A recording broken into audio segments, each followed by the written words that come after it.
Pearl farming విన్నప్పుడే నాకు చాలా different గా అనిపించింది. పర్ల్ ఫార్మింగ్ ఇంట్లోనే కూడా చేయొచ్చు. అగైన్ వాల్యూ యాడెడ్ ప్రోడక్ట్ గా కూడా మీరు సెల్ చేయడానికి అవకాశం ఉంటుంది. ఓపిక లేకపోతే ముత్యాల సాగు చేయలేం. మనం ఫస్ట్ తొట్టి పెట్టినాం.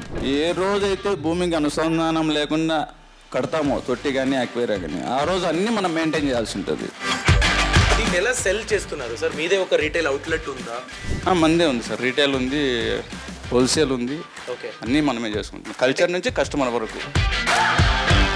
గవర్నమెంట్ ద్వారా పోయినా కూడా మార్కెట్ అయితే వాళ్ళు చెప్పరు.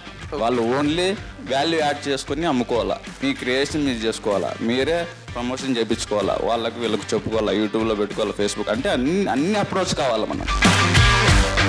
లైసెన్సెస్ రిజిస్ట్రేషన్స్ ఏంటి? జిఎస్టీ తీసుకోవాలా సార్. మీరు బిజినెస్లో నేర్చుకున్న చాలా ఇంపార్టెంట్ లెసన్స్ ఇప్పుడే బిజినెస్ స్టార్ట్ చేసే వాళ్ళకి హెల్ప్ అవుతుందంటే అదేంటి సార్? ఈ ముత్యాల సాగు చేయాలంటే ఫిజికల్గా చూడాలా సార్.